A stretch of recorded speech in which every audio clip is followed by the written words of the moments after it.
A battle as old as time. France versus Italy in the upper bracket semi-finals of ESA Cup Season 9. Welcome back, everyone. I'm Pastor, joined by Hi Bear. Very excited to work with a new face. And let's just get straight into things here. We have Team Asgard, representing France, of course, taking on SilentFamily, the Italian contingents here. Really excited to hop into it. As Pasta was saying, we're happy to be here. This is my first ESA Cup game, so I'm really looking forward to getting on the mic and sharing it with you, someone who's got quite a bit more experience in this particular league than I do. Moving on over to the prediction side of things, we've got these two teams here. Yeah. We've got Team Italy, Team France. Who are you feeling is the most likely one to be taking it in this match here, Pasta? I mean, it's really difficult to say. Both of these teams, at least for me, do seem fairly similar. But as we can see, a lot of the talent and a lot of the people at home as well think that Asgard are going to take this. I can see why. These players, they did win the last season, of course, playing under Ghost Army in that tournament. So this is a roster that we know can find success and has found success historically. But it hasn't quite been going their way. SilentFamily came first in the qualifiers. Team Asgard only came third. That's still pretty good. But then Asgard only went 3-2 in Swiss as well. And in fact, they had to win those three series in a row. They went down 0-2 before making it into this playoff stage. So the the way that they've got here is not necessarily the easiest path, but they have shown resilience, and we've seen it before because again they've won a tournament. So I think my hopes also lie with Team Asgard here as well. I think from my side, this is really going to come down to what maps we end up playing on. Mm. Both these teams have the potential to be taking it, and it's really going to come down to what maps they decide to play, whether there's been any counter strategy going on, and whether these teams are feeling comfortable and confident going into the battlegrounds they decide to choose.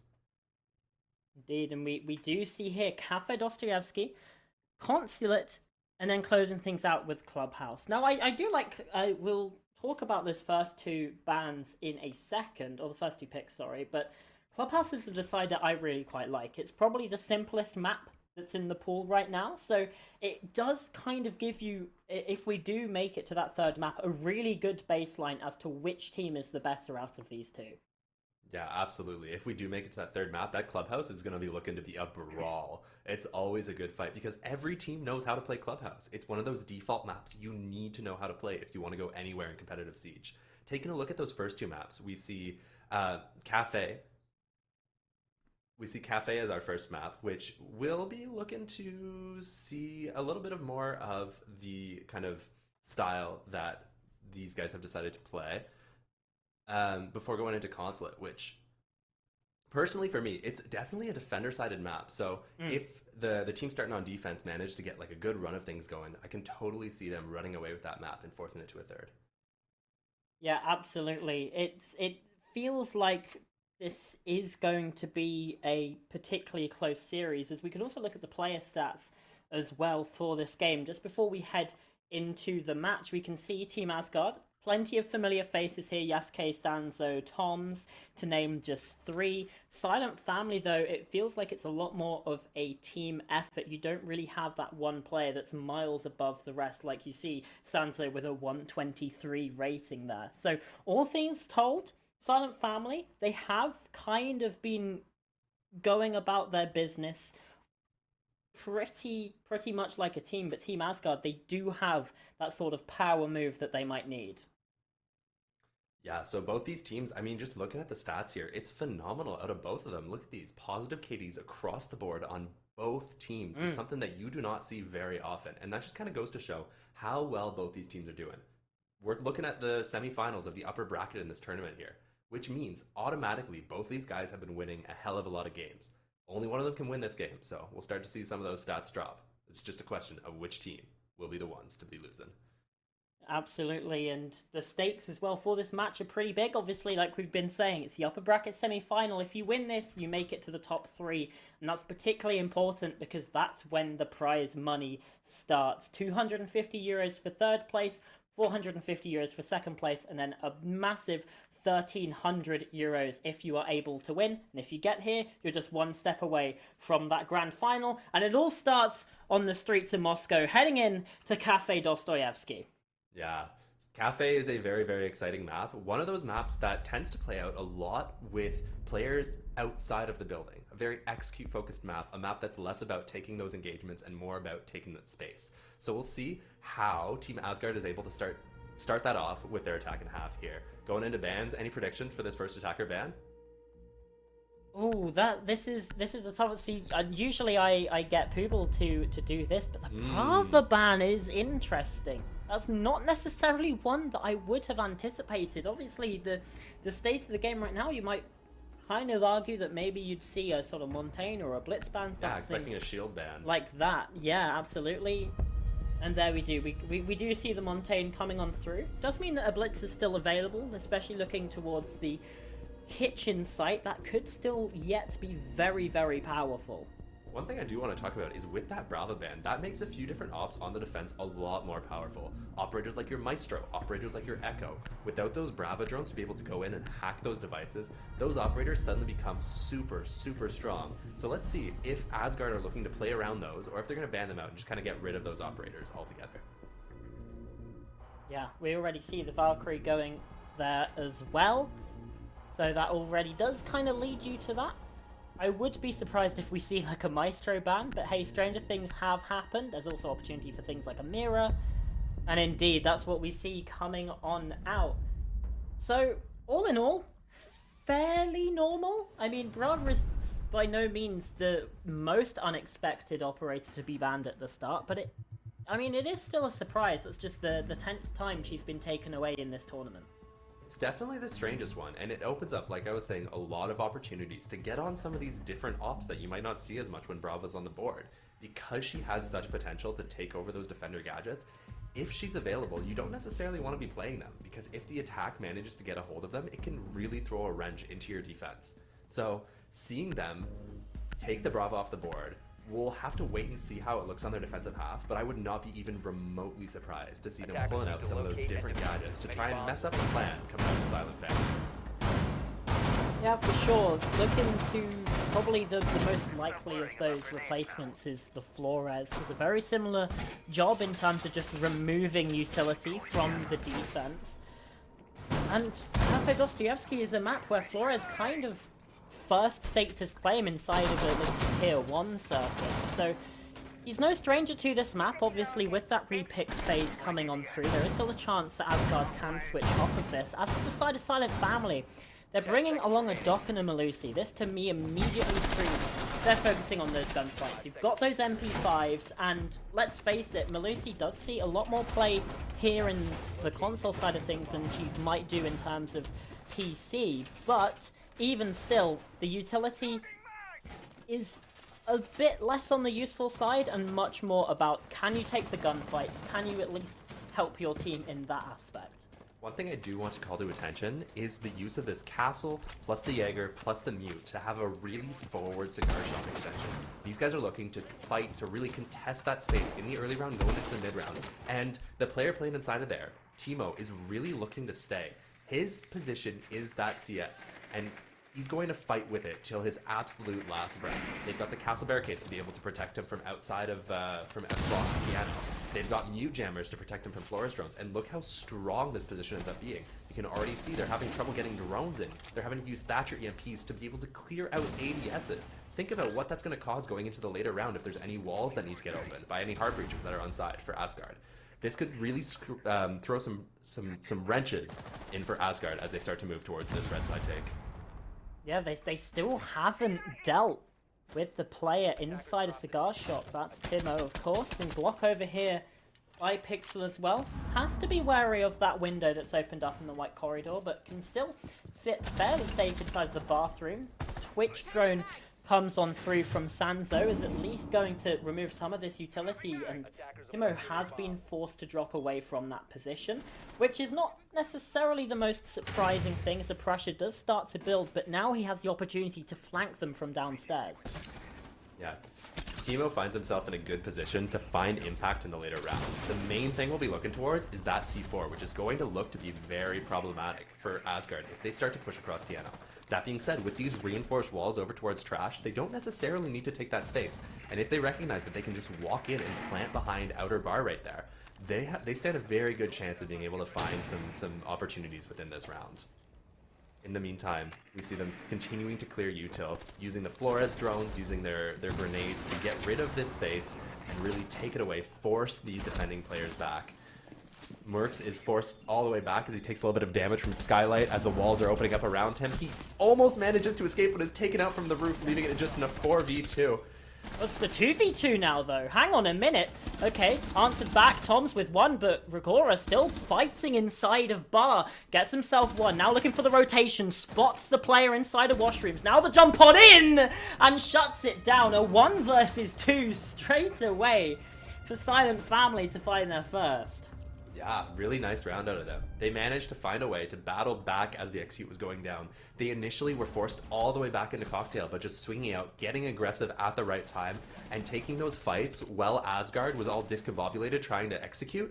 They managed to battle back, get it down at the 2v1, and then obviously Rigora with the clutch, finding those last two, isolating those picks. A phenomenal job out of him to be able to shut it down and get his team over the line. A well-worked round, but you do also kind of have to consider that perhaps it shouldn't have gotten that close. I mean, SilentFamily got the opening pick after all, and yet one of their players still had to clutch out a 1 versus 2. It doesn't quite have the sort of stablest of signs, at least. And heading into this game, it's a map where Asgard, they picked Cafe Dostoyevsky. They've been forced to start on the attack, but their only play of this map in the tournament has been a loss. Yeah, sure, it was 7-5, I believe, so fairly close, but it feels like not the best choice. And for Consulate as well, we can discuss that later, because there's also some more bafflement that I have with the map picks there. But into this round, yeah, sure, it's a top floor, not the strongest site. Now we're in the kitchen. You would wager that it's going to be a lot easier for SilentFamily to hold on here. Yeah. That being said, this kitchen site does have some disadvantages. If the attacking team is able to get some space up above and start opening up vert above the site, they can do a really great job of forcing the defenders outside of the bomb site before allowing an execute in through that freezer hatch or coming down red. The entire backside becomes somewhere that's like a real risk that the defense will no longer be able to hold on to.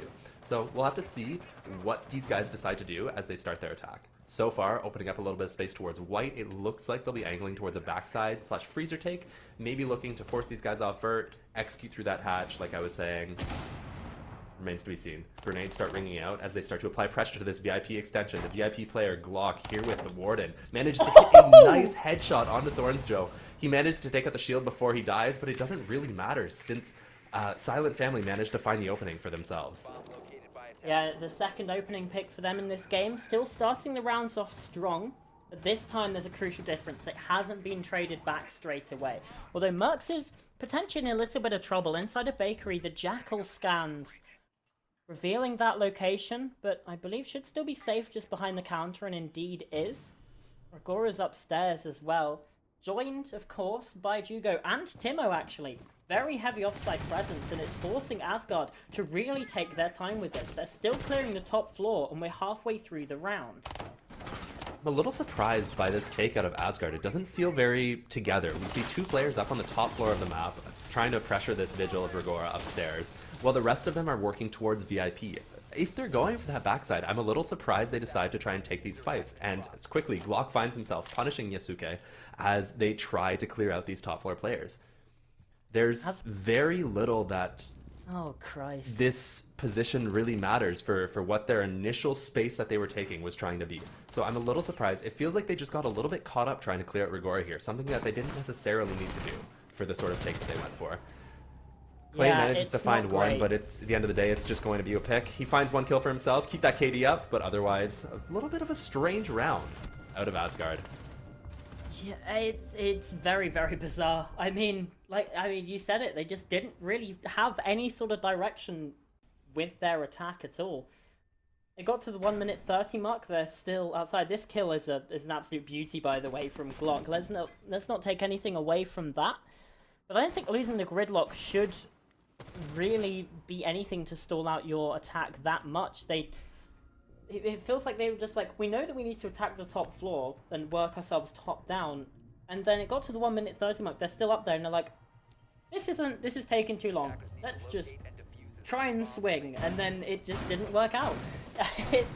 It's a very, very bizarre round. But hey, SilentFamily, after the sort of scare that they had in the first, they get themselves a second, and in a lot more comfortable fashion. That should hopefully, at least for their sake, build that confidence. Yeah, that was absolutely convincing. That was a complete shutout out of SilentFamily. So not to take away from them, but it really does feel like that comes down to more of a bit of a misplay out of Asgard than particularly good play out of SilentFamily. Yeah. I stand by. I'm very confused about the directionality of that attack. Why is the team splitting? Half of them going to top red, half of them going to bottom white. That is literally as far away from each other as they can possibly be, which isn't great for what their prospects within this map, especially given that this is Asgard's map pick. This is the one that they should be the most practiced on. So unless we start to see some improvements in these attacks, I'm a little worried going into this BO3 for them. Yeah, and again, it calls into question the decision to go here in the first place, doesn't it? They haven't won the map in ESA Cup this season. It's not really a great shout, but there is always opportunity, and it starts here with the tertiary site, heading into this this fireplace and reading room area. This is, again, their chance, their opportunity, the tertiary site, although some teams are running it more like a primary these days as well. It feels like maybe the top floor is their best opportunity. See, I personally love this site. I think it's one of the most comfortable ones for the defense because you get all the advantages of a top floor defense, but even if the defense manages, or even if the attack manages to push you off this top floor, you still have a whole other floor that you can continue to fight for.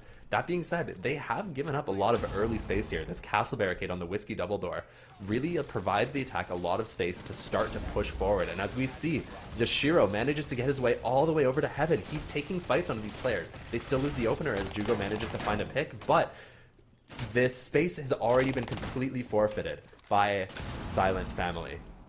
Yeah, they're pushed all the way back. And even though they managed to find the opening pick, Asgard is still in a very positionally strong spot, and I would not be surprised if they managed to convert this round. Although you do still have the difficulty of trying to fight into a 4 versus 5 disadvantage. However, Mertz is taken down low and now dropped, and there comes the kill. Klein, another to come on through. In fact, Glock was the first one taken out by Toms. So in this last minute, the round has been flung on its head, but Timo fighting back, finding an answer, but not for long. Yashiro inside of Pillar gets that trade and keeps the advantage in the side of Asgard. They have control. They have plenty of time, still 45 seconds and change in this round, and they have that player advantage.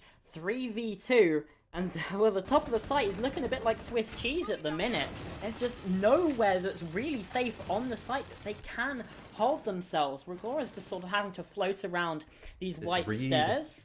Jugo is inside of Pillar as well, but Rigora has that read. Like you said, the vertical fight isn't won. And now Rigora's position, surely it has to be known. They've got to be aware that he's inside of 90, inside the corridor. But that long-range shot is massive. The flashbang, at least taking some vision away, taking away some pressure. But he's still going to try and swing for this. This would be another 1 versus 2. But look at the time. There's only 3 seconds left. Rigora knows the player is going to be trying to push for this. Klein does get on that diffuser, might be able to stick it all the way, but he's in direct view, not gonna let that happen. Another clutch, another round win. SilentFamily with 3-0.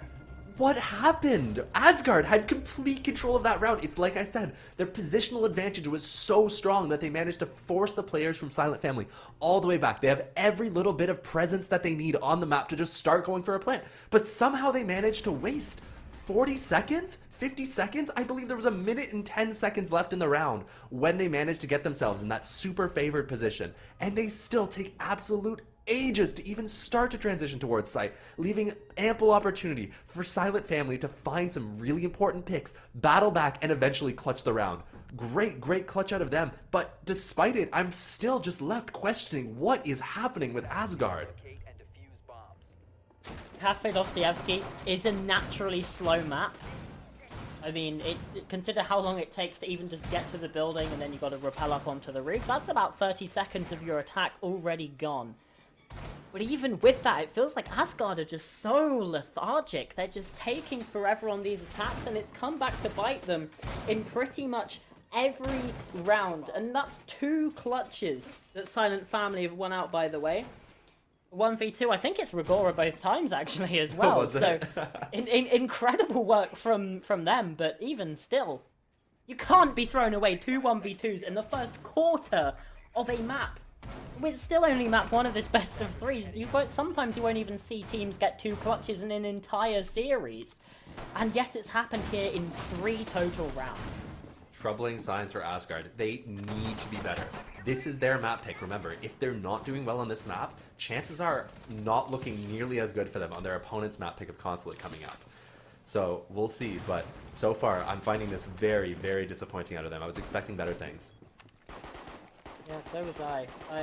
It just feels disappointing again when you look at the caliber of players on this team as well. It's the squad that won Season 8. Everyone's hanging out in Freezer? Yeah, hey, listen. The entire team's in Freezer. they're just chilling out. I mean, I guess you can't get killed from a window from that position. At least it's very unlikely without breaches being opened. So maybe they're just a little chilly in there, so they're getting some more bodies to warm everyone up. Yeah. Hey, listen, this is science that's happening right here.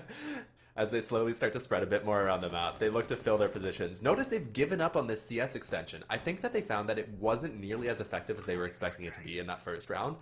Asgard did honestly do a really good job, a better job than I was expecting given their operator lineup at clearing it out early on. So they decided to rotate off of that, use the extra player to be able to send someone down below and set this C4 just underneath Ticket. Now, with the play that Asgard has to open up that Ticket position, open up that red wall, and start to pressure in towards Piano, this C4 has a lot of potential to do a ton of damage to this attack.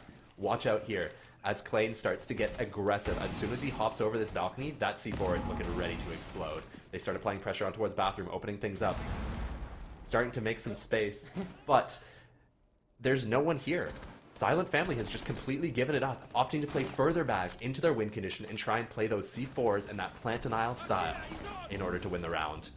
They've got the opening pick as well. There's Glock. That's, again, every round. SilentFamily have the opening kill, and it's been working out for them. Tom's, though, trading out and finding a second as well. That's the impact that you needed, but shut down by Timo. Not going to let that get out of hand. Now evened up again to a 3 versus 3. These last 40 seconds as the swing comes on in. Sanzo with control. Yasuke a kill. Bringing things back for Team Asgard. This could be their chance, their opportunities. That diffuse is being planted and Mercs with another. And there we go. Finally happens as the kill comes into Rigora. The first round going the way of Team Asgard.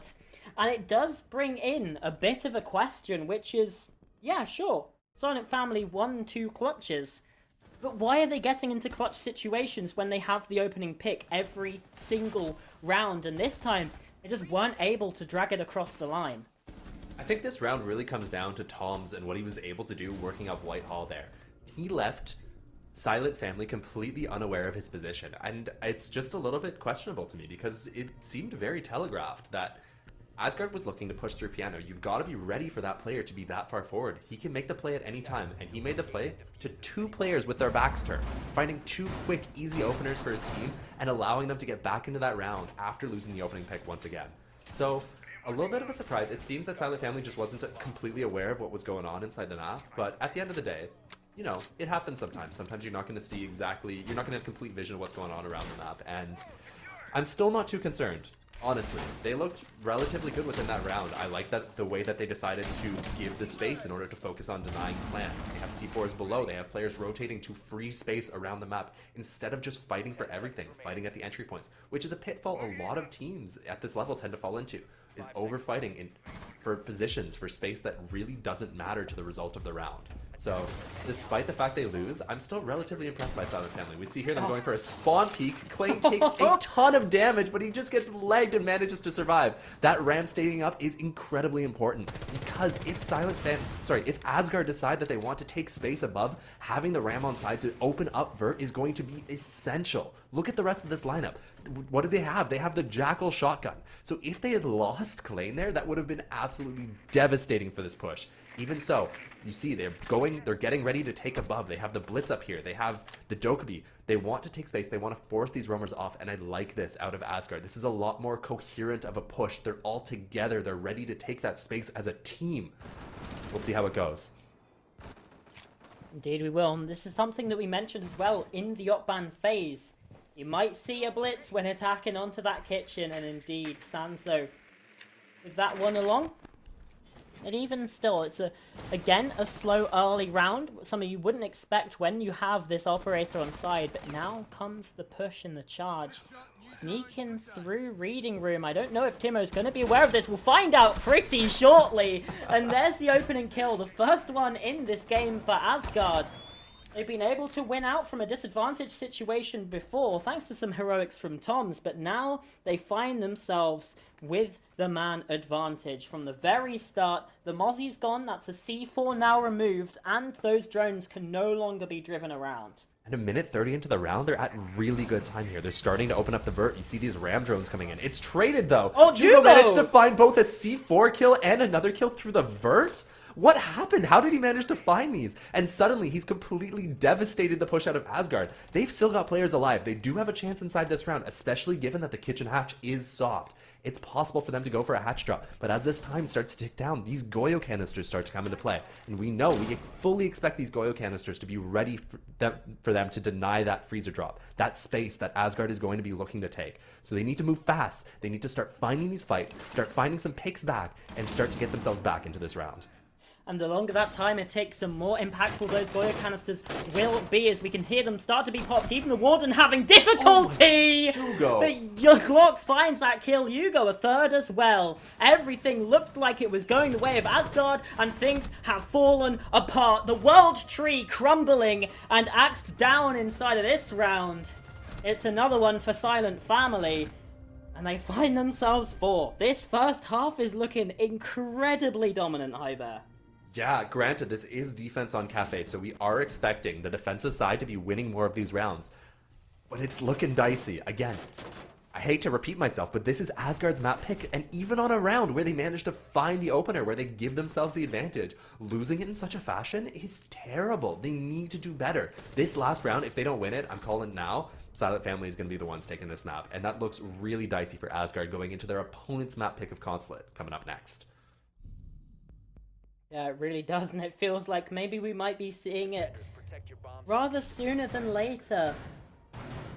Because this does not give me hope, really, about the fate of this game.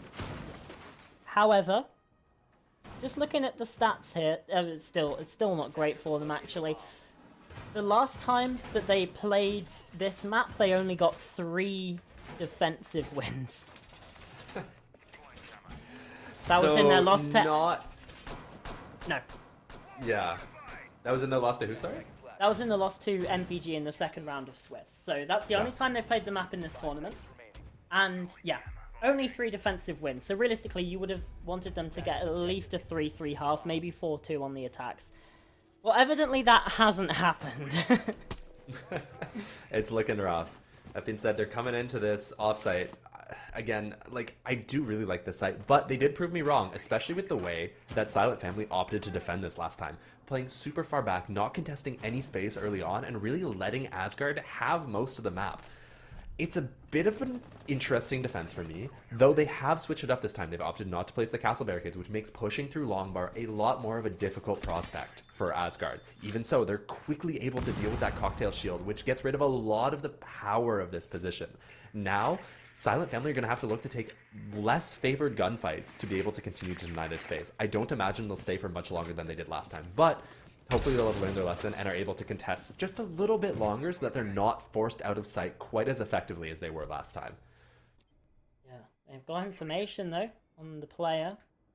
You go inside a train is in a very dangerous spot right now, as the drone's still there spotting him out. Every position and move telegraphed here. But even still, there we go. Vertical can come through. Oh no, they've missed it! That could be massive. Completely instrumental to the outcome of this round would be getting that kill, and it's an opening for SilentFamily. A double C4 coming through from Mercs. That is insane. Can you believe it, Pasta? We thought that opening was going to be going super strong to Asgard with that ping through the floor with tons of info, but they weren't ready for the C4. Going fishing vertically, send them sky high. They do a ton of damage to the attacking push, and now it's left just onto Tom's, trying to find anything within this round, but there's nothing to be found. It's over for him. His best chance here is going to be looking for a few fights, but look at this. He's already given up. He's standing on rappel, just kind of looking off to the side, telling his team, what happened, guys? Where'd we go wrong? I'm here on the Nook, and I don't even get the chance to be sneaky because everyone else is dead. It's just me sitting all by myself outside the map. Team's going to be gifted with one kill here, but no, Teemo still manages to find the kill anyways, and it's just looking awful for Asgard. Gotta see better on their defense, but I'm really not seeing anything. No signs of life. Yeah, they need 5 rounds here just to get to overtime. All 6 in a row if they want to avoid that and win out in regulation. It does not seem very likely at all. And we get the replay of this again. This is cruel. No. Who on production sent this through? This is awful. Hashtag blame Nanos, everyone in the chat, please. Thank you very much. Yeah. I think hi Barry, I think it's fair to say that it's been a fairly disastrous first half for Team Asgard. SilentFamily, they can be pretty happy with how that round has gone, or how this map is going even, sorry. But this doesn't have my hopes high. We might be seeing Consulate a lot sooner than we'd expect, and looking at the statistics in this season as well, got a 54% win rate for the defense, so that's roughly 50-50. In my mind, SilentFamily could definitely get 2 attacks here. Oh, absolutely. And especially if Asgard is feeling deflated after this first half, I mean, this game has already run away from them. Remember, this is their map pick. So without them being in control of the mental game, they're absolutely in a position to just continue to slip. And I can really see them just having like a total mental collapse, even despite the fact that they're moving into their defensive half here. We see them starting off with a little bit of a CS extension. There's no castle barricades in place, which makes the position a lot more difficult to play. So we'll see if they opt to actually really fight for it, or if it's just kind of like an initial thing to slow down the droning out of the SilentFamily here. I imagine... I'm just not entirely sure what the win condition here is. They have one C4, which they're ready to send down below on the mute, but otherwise, it just feels like this is a very gunfight-heavy lineup. We've got one player ratting here inside of CS behind J-Desk. Interesting. So... my only thing is, I don't think that there's any win condition other than this Legion sitting inside of J-Desk, getting some big picks if these miss drone. And look at this, we see a few drones slowly moving by him. Oh, never mind, he's spotted. He's gonna have to get out. He shoots 2 drones, but is it worth it? Does he get out from Skylight? He does. He gets away to Shaiko. But that position's cleared. That's like their ace in the hole, and I don't know what else Asgard is going to do here to be able to win this round, especially given all the util that SilentFamily's brought along to be able to force them back, clear out different positions around the map, and take away any of the cover from those reinforcements.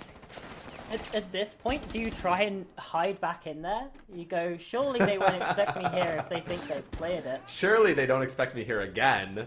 Yeah. In the meantime, Toms has taken some fights from Pixel as well over towards those windows, but there's a lot more pressure coming his direction from Cigar Shop.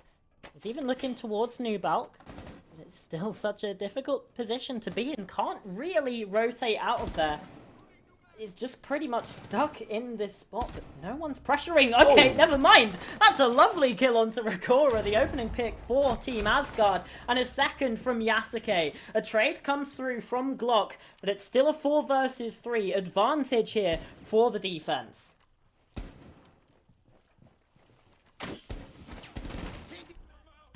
Yeah, I mean, very good start. Out of Asgard, they do manage to make that C4 find impact, which is phenomenal. And now Clade swings out, manages to find a second one onto Mercs. There's just not much happening inside this round. I'm very disappointed. I was expecting this to be a lot better, but despite the fact that they had really good pace in the early round, they started to force these players back. They were ready to execute onto Piano. Some really nice shots, plus a C4 on the side of Asgard, manages to completely shut down this attacking push, and Hugo is left with very little to do. He's stuck facing a shield. He's going to be looking for any opportunity he can, but at this point, he's just waiting for kills. If he can find one, we can start talking about whether there's an actual chance inside of this round. But right now, it just looks like SilentFamily have taken the time to have a little bit of a chat, figure out what went wrong and what they can start doing for next round. Ooh, managed to find one. There is there a kill. follow-up? Looks He for the gets a second. Surely not. Surely not. Hugo doesn't have the diffuser and only 10 seconds left. Pre-firing gives away the position. Bulletproof camera as well. And now into red time. There's barely anything for him in this round. Just has the gun. The players inside of the corner. The Melusi Banshee. It's wailing. It's giving away the position. And there's no time for him. The diffuser being planted. And is going to get off it before the kill can come through. Saves the KD. But my, oh my. How close was that? Hugo almost gifted with a round, almost setting his team to match point off of 2 players with a little bit of a questionable swing. Gotta question, what's going on with the mental in Asgard? Is this just like for trying to get confidence back? Because this feels like an excellent way to lose an already won round. Just watching these replays, I mean, some nice shots. I like the setup. This freezer shield is something that I haven't seen played in quite a while, and it looks like Asgard SilentFamily just weren't ready for it. Is that a 1v4? I didn't realize. Yeah, I thought it was just a 1v3. No, 1v4. Wow. So very nearly made it work. Has to switch to the pistol as well. To confirm that kill, gets a headshot onto the other as well. I mean, like, if only there was more time in the round, that's probably a clutch there for SilentFamily. But I mean, I'm kind of getting a deja vu a bit from that first half, really. I mean, it's just an attack that takes way too long. They don't really get all the space they need, and they pressure positions without having the right setup for it, get killed by players behind shields and things like that, and then they run out of time in the end. This has some worrying signs of actually being quite a long game if SilentFamily keep falling into those same pitfalls that we were pretty critical of Team Asgard for in the first half. Definitely not the most terrible attack I've ever seen, but you're absolutely right. It just kind of fell apart as they were starting to clear out that pixel position. Granted, the Dock plane and Pixel hit a nasty shot, and I think that's just hard to counter. And I stand by what I was saying. I think that round came down entirely to Team Asgard hitting some nice shots, managing to make that C4 work, and you know, it ends up working for them inside of that round. I still don't love what I saw out of their setup, and I think that like SilentFamily was definitely favored inside of that round, especially after like quickly taking control of top red, opening up that red wall, starting to pressure towards Ticket. I'd say still, like, that's not the worst thing I've ever seen. They were ready to start to apply that pressure, and then they just got shut down by some nice shots, a well-timed C4. We'll see, but I think that there's definitely a chance that SilentFamily's attacks look better than Asgard's do. Continue to watch. Noct creeping up, manages to find an opener onto Glock. Super easy. Blitz runs in, applying pressure into this laundry position, doing a ton of damage, forcing this guy back. He runs upstairs instead of down, meaning he's entirely cut off. But he manages to get the jump on him? Are you kidding me? What was that play, Clay? Can he find a second? He's pressured by the IQ. Has to go for the reload, but he's not getting forced back quite yet. Opens the hatch, continues to run away, but look at this. Glock is all the way downstairs. They're ignoring this Goyo upstairs. They're completely content to just let him run laps around the entire map. And now it's a 2v4. What is happening inside this round? Pasta, take over. that pick up from Klein as well genuinely scared me. I did not expect that at all. But even still, this round is crazy. Timo gets another. It's a 1v3 now. Surely this is one. Yasuke has pulled off some insane clutches before with that diffuser planted and Glock firing. There's no chance in hell. I loved what I saw out of SilentFamily that round. Did you see the way they played that? They recognized the roamers are going upstairs, and they said, why do we care? Where's the bomb site? Downstairs. Bottom floor, bucko. What the hell are you doing up in Cocktail? Nothing, I tell you. And they go to site, they kill everyone down there, they get bombed down, and they look great doing it. What a round out of SilentFamily. That was beyond exciting to watch. Oh my god, Pasta. We're in for a treat tonight. That was chaos. That was pure chaos. This kill though from Klein is absolutely genius as well. Let's take nothing away from that. I mean, yeah, it's a good thing my camera wasn't on because you genuinely see me like duck in fear. That was incredible. But yeah, that kill from Klein, very, very nice. Unfortunately, it was kind of the only positive for Asgard in that round, and now they need 4 in a row just to claw things into OT. See, I was getting ready to throw to you, and then all of a sudden I was like, I need to say something here. I can't just let Yeah, no, no, let no, it of course. I hang. mean, yeah, sometimes that is the way. Yeah. Uh, Chaos inside a siege is just like, I mean, you're bound to have it in at least some games. I'm surprised it's on Cafe Dostoevsky of all maps, though. Talk about chaos. I'm excited. Is Silent Family starting on the attack on Consulate? I really hope they are. I want to see some more of these attacks out of them because these have been phenomenal I so far. believe they are, yes. Wonderful. I can't wait. Moving on to this next round here, we do see that Asgard decide not to go back to their top floor site. Even though they lost it, even though it's open, they've opted to go for this reading and fireplace bomb site. Meaning that they're not feeling super confident in their abilities to be able to take this top floor again. Or sorry, this bottom floor again. My bad. I ignore what I'm saying. I forgot which rounds were won by who. Fenrir is spotted underneath the skylight, but Fenrir doesn't recognize that he's been spotted. This is a super dangerous position for him to be in. If he doesn't get ready to get out, he's going to be done for in just a moment. Manages to take out a ram drone, but it seems like they're just letting him leave. A little bit questionable out of Silent Family. That feels like a really punishable position that could have easily been taken out if simply they set somebody on the skylight to apply some pressure. Even so, they do manage to start to force these players back, but these Goyo canisters are going to be very problematic if Silent Family decide to try and push through this piano position. They drop the red hat, start to move in towards CS, but they're not finding any fights, as Asgard simply sits in corners, waiting for them to make a move. Yeah, Yashira's there inside the washrooms. I don't think they've droned this position. Hopefully they are aware of it. Some shots going on in, but nothing doing for the moment. Toms is on pallets as well, so should be able to provide some cover and assistance. Again, the top floor is only the secondary sort of area. They can still fall back to the site, and just look at this.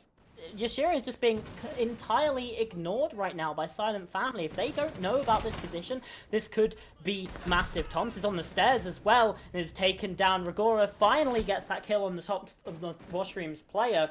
Everything yet again falling apart for Team Asgard. It feels like the writing is on the wall for this map as the vertical's there as well. It's a 5v2. The retake of the vertical from Yasuke, trying to at least get something back. The drone's not spotted him out either. They're so he has everything to do. They just know, and now they have the spot. They have the catch and the kill. And with that, the map as well. 7-2 victory here from Silent Family. I mean, that was a comprehensive outplaying here on Cafe Dostoevsky. That was beautiful. I mean, what can you say? Their attacks were just so much better. I'm beyond impressed with their awareness of what's happening around the map and the decisiveness of their calls. That's 2 rounds in a row where there was something thrown, there was a spanner thrown in the works by Team Asgard here. And Silent Family counters it perfectly. In the basement round, or in the downstairs round, there's there's 2 players who run upstairs. Silent Family completely ignore them, deciding instead to go directly into sight, fight the disadvantaged position, and really capitalize on the gaps that are being left behind by Asgard. And same thing there. In shocking fashion, they managed to find the player inside a bathroom. They're aware of the fact that that's a possibility. Impressive play out of them. I'm really, really, really impressed by the way that they managed to lock down those attacks, and I'm excited to see more of them going into their map pick of Consulate. Yeah, absolutely. It's very, very exciting because, again, I mean, we'll say it. I mean, you just said it there. That wasn't their map pick. Cafe Dostoevsky was Team Asgard's map pick. But we raised some questions about that. Obviously, it's a map where Team Asgard hadn't won in a tournament, and we have previous results of Silent Family winning as well. Now we head on to Consulate, a map where, yes, Silent Family, they have a positive record. They're 2-1. But Team Asgard are 4-0 on Consulate. The map feature kind of feels like it's the wrong way around in some aspects. But that's all to come. For right now, we are just going to toss to a very quick break. And when we come back, it's map number 2 of Consulate. See you in a few.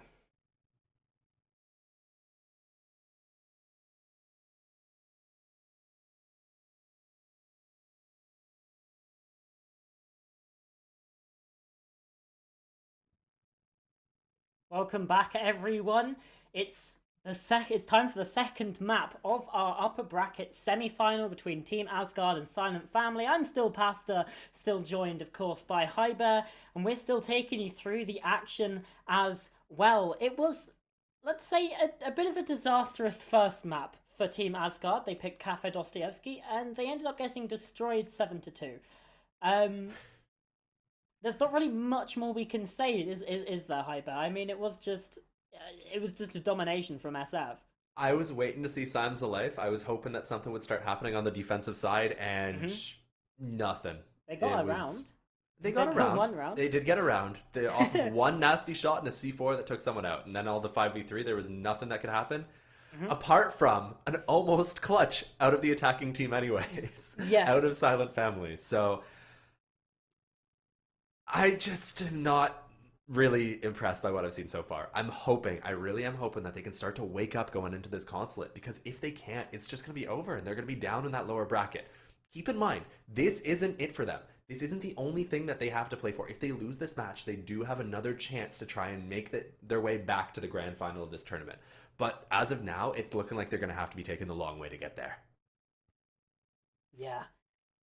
Absolutely. But there is always a chance to wake up in the second map, and quite a few times in this tournament as well, we've seen the team that wins the first map is not necessarily the team that wins out the series, and a lot of the time as well it's teams winning each other's map pick, and we have at least a fairly good reason to believe that the same could happen here. Team Asgard unbeaten in the tournament on Consulate, 4 wins, 0 losses. This is the perfect chance to get themselves back into the game, back into the series, and take us to that third map of Clubhouse.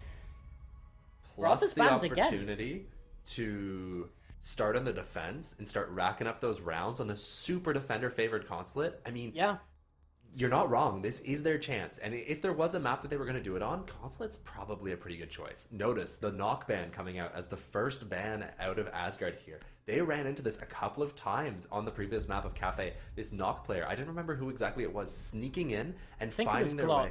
Was it Glock? Yeah, sneaking in and finding their way to some pretty impressive impact throughout multiple rounds. So they just want to get that off the board. Consulate's a big map, so having the knock on side can do a ton of damage to teams that are really reliant on cameras to get their info throughout the game. So I can see this being a huge boon to Asgard, and seems like a really smart ban out of them. Also the Vigil, just not letting people... I guess they just want to play a super heavy intel focused style and make sure that they're not losing people who are sneaking around and taking advantage of those drone cloaking abilities to either get to unexpected positions or backstab. Yeah, I mean, it makes sense, right? It very much does make sense. We also saw the Vigil terrorize Asgard as well in that previous map, so that also makes sense. As for SilentFamily, they've gone for the Brava Mirror bans a second time, so keeping things consistent with that. So we head into this first round here. We're up on the top floor, nothing too unsurprising there. And in the lineup as well, we got Valkyrie, Melusi, Legion, Mute, and the Fenrir. Again, this is fairly standard from Asgard, where in the last map we said maybe they're looking more towards gunfights. This one feels like they're playing around their utility a lot more.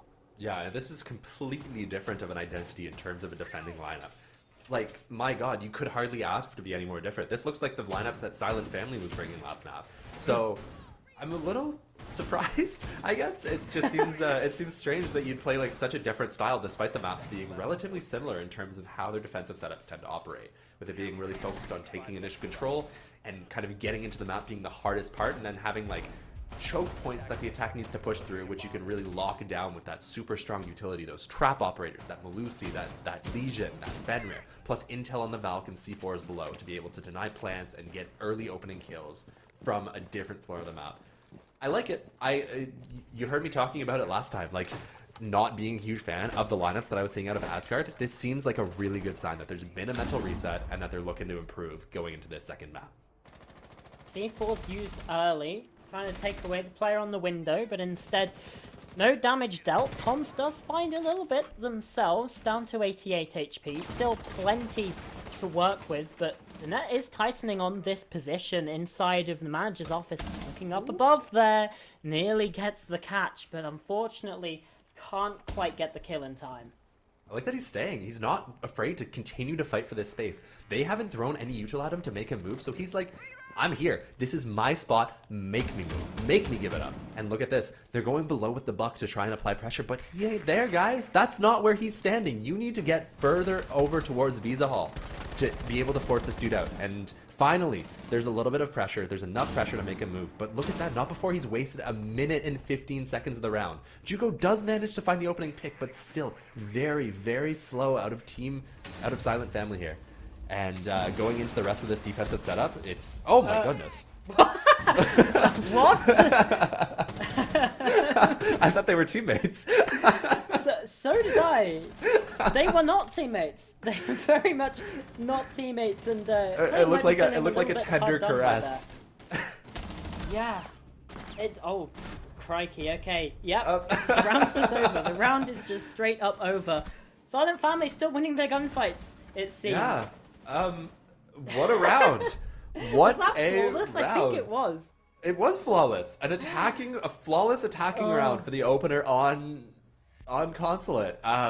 Not something you see every day, especially not in that fashion. Usually you're not gifted kills by Klain on the Fenrir just sprinting towards you and giving you a big hug in the middle of Visa hallway there. But you know what? It is what it is. And SilentFamily managed to pick up the first round in astonishing fashion. I'm really confused. They have the lineup, the operators, to play a utility-focused, kind of like fight for space, but then give up the space sort of style. Use those choke points to your advantage. I don't think the attack even made it into checkers. Like, SilentFamily took all of their fights over towards Visa here. What? That's not what's supposed to happen. You're supposed to give them that space, let them start to approach site, and then you can use your utility and the choke points and the favored gunfights that you get because of those choke points to be able to win the round. Confusing out of Asgard. I was happy initially seeing the start of that round, but after witnessing the way that they decided to play it out, I'm left just baffled mostly above all else.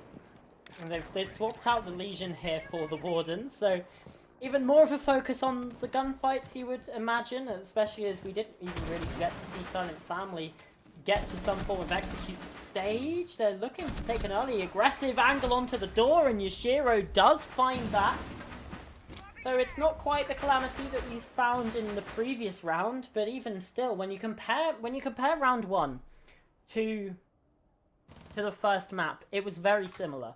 SilentFamily outdid them in the util game, which makes sense because they didn't really use their util in that first round, but then also SilentFamily were just outgunning Team Asgard, and that's what we saw happen in that previous round. Now they use that angle from the vertical to their advantage. They're able to get the opening pick, and crucially, it's not being traded out. They set themselves up for the advantage, and they actually took it. Yeah, I mean, it just mostly comes down to Glock walking in front door and challenging onto the vertical holes there, which, I mean, it's not a bad idea. If they're giving you the fight as the attack on Consulate, I mean, you take any chance you can get to get a kill. So I do like what I saw. I do think it's a risk worth taking, like trying to find that one, especially through the vert holes as they are. But in this round, it definitely pans out for Asgard as they managed to find 2 more kills. Yatsuke and Yoshiro stepping up, getting a few picks each, and we're left with just 2 players, Yugo and Mercs, on the roof and in admin respectively, and there's not much that these guys are going to be able to do. They'll be lucky if they're blessed with a single kill. There's one, but that's probably all they'll find. Yeah, you almost spoke it into existence there, Hyper. It was okay, there we go. The kill was found. For a second, I was very worried that, in fact, Yugo was going to get away with their life, but no. Does find the kill, or it does find the death eventually. Out goes a C4. Mercs not deterred by that. Finds a second. Might be able to look for a third here. Surely we don't see another one before. Surely we don't see another one before. It's a 1v5 at this point, I think. He's brought it back to a 1v2. And look at this. Yasuke's only on 50 HP. They're watching the vertical. But Mercs is going up the staircase. Watching for it, they don't know, but gives away his position. Now they've got to be aware of this, but even still, they're taking isolated gunfights, is able to dip away from this angle. Now they're swinging together, and they find the kill. Yasuke with the close, but that was way too close for comfort. A 1v5 that would have been, by the way. I think I don't want to put on my well actually hat, but I do believe that Mercs got that first kill before his teammate. I think it was Hugo had died.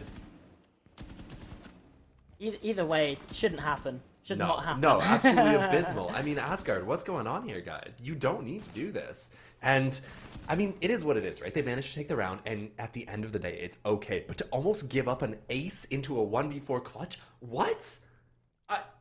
Like, leave me speechless. And there it is. There's that first pick. Oh, yes. Not to say I told you so. But you did tell me so, to be fair. Yeah. But now moving into this next round, I'm seeing a little something that gets me excited. A little yellow operator down in the bottom right of your screen there. That is an absolute adoration of mine. Glock on the Blitz. We saw this come out last map, and it was fun. That was probably the best round that we witnessed. Just in terms of the brawly nature of the entire thing, the chaos it creates. Seeing that Blitz be brought along with the Dokkaebi plus the Jackal, these guys are going for a roam clear, and they're looking to take fights. These guys are going to be fast, aggressive, and if Asgard aren't ready for it, if they can't effectively establish crossfires to be able to move these guys back, we're going to see them really struggle to hold on to this round. Block. all that hype just for him to switch off it at the last second. I'll hold off on my analysis until we get into the round next time.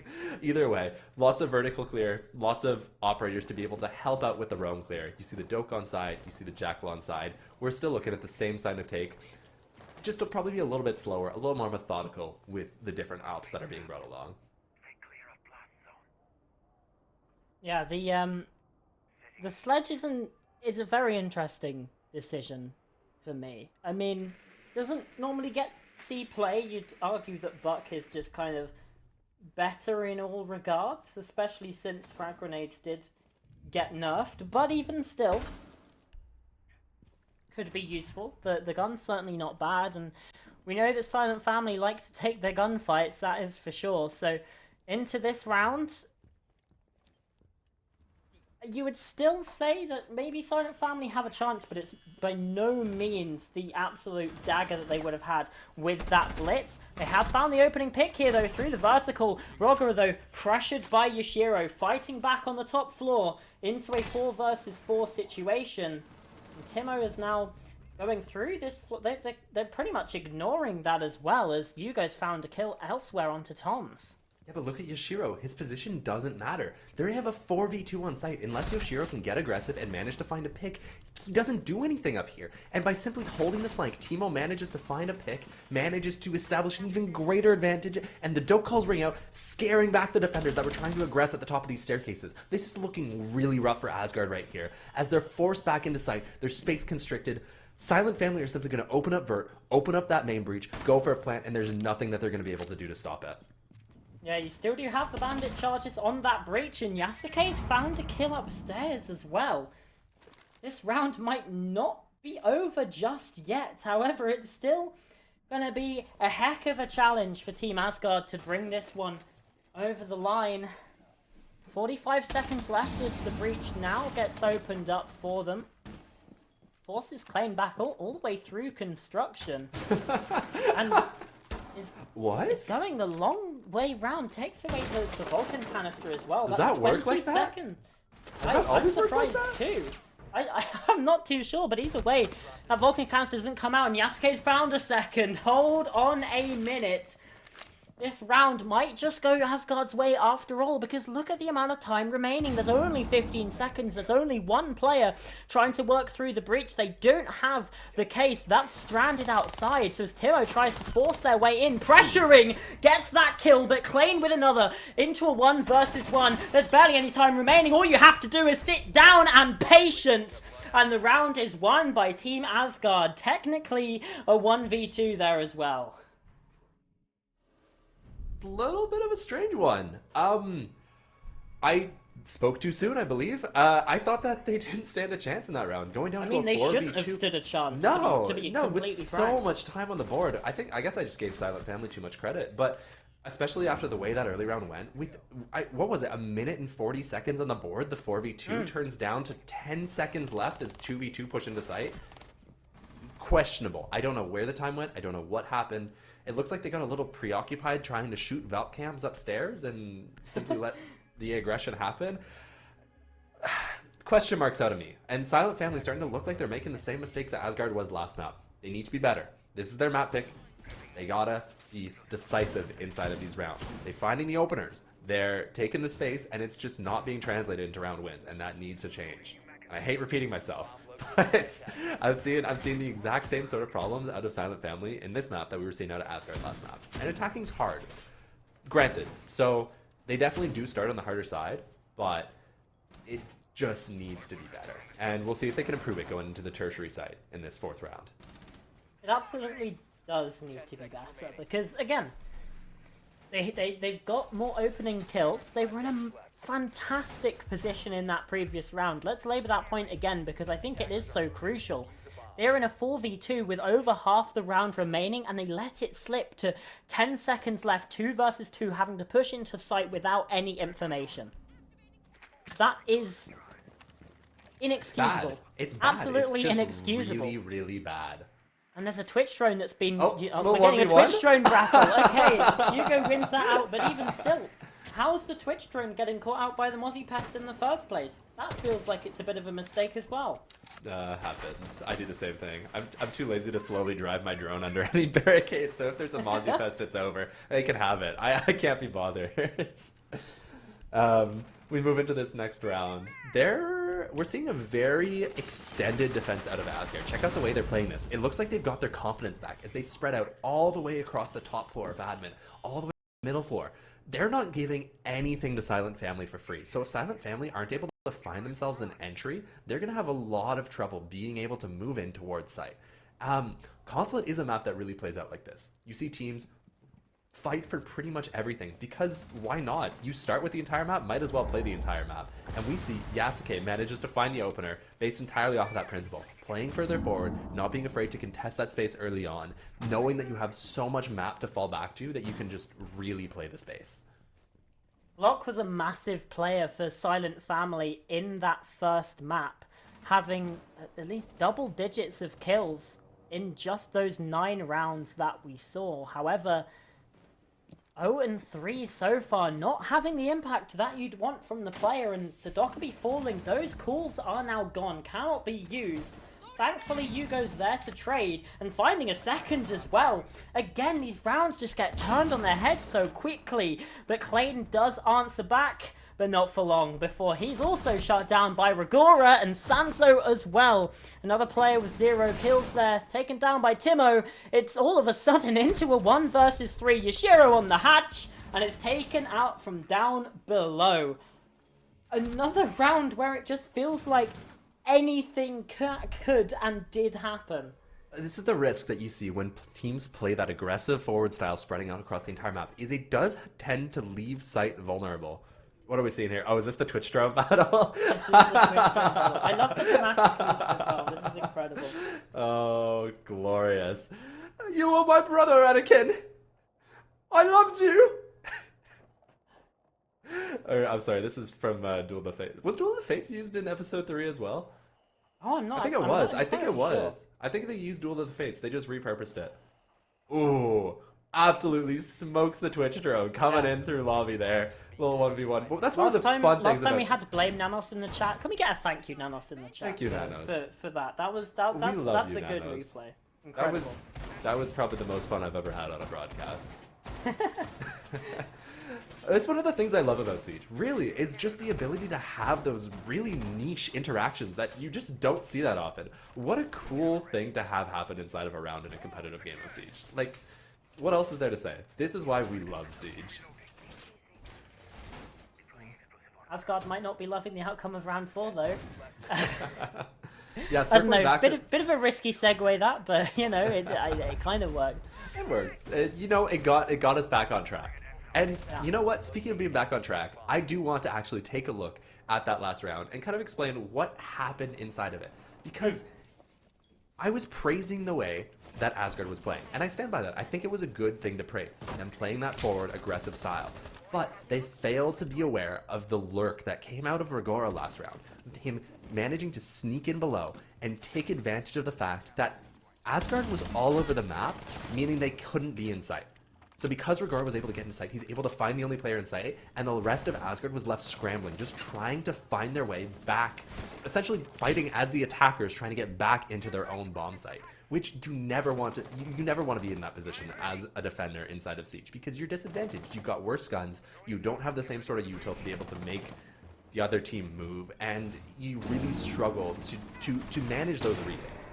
So, well played out of SilentFamily, recognizing their win condition. But even so, I do stand by. I think Asgard had a good read on how to play that round. Yeah, I would agree with that as well. But we do find ourselves in round number 5 again, the top floor, the point of focus, but it's not quite going to be the all-out brawl that we saw in round number 1, where every gunfight was taken over towards admin.